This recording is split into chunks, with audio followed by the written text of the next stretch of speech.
क्या आप ये मानते हैं कि दुख सत्य है?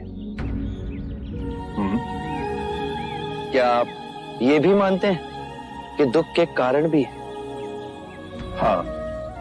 यदि कारण है तो दुख तो रहेगा, और यदि कारण ही समाप्त हो जाए तो दुख भी लुप्त हो जाएगा, जैसे सूर्य के प्रकाश से अंधेरा। आप सुनी सुनाई बातें नहीं कहते, अपने गहन अनुभव के आधार पर कहते हैं।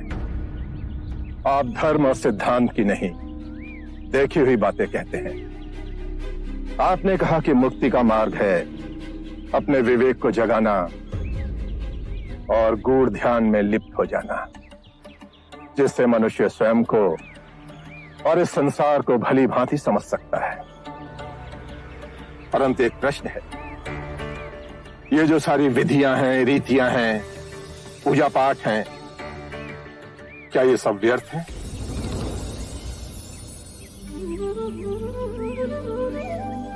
यदि कोई व्यक्ति इस नदी के दूसरे किनारे पर जाना चाहे तो वो क्या करे?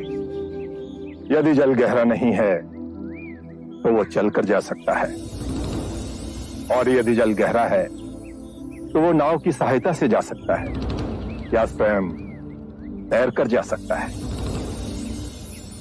यदि वो चलना ना चाहे और ना ही तैरने को तैयार हो और ना ही नाव ले जाने को तैयार हो, और वो कहे कि मैं प्रार्थना करता हूं इस नदी का दूसरा किनारा स्वयं चलकर मेरे पास आ जाए, तब तो ऐसे व्यक्ति को मूर्ख कहेंगे, महामूर्ख। इसी प्रकार यदि व्यक्ति अज्ञान और भ्रांति को अपने विवेक से मिटाएगा नहीं तो परम आनंद और मुक्ति के दूसरे छोर पे कैसे पहुंच पाएगा?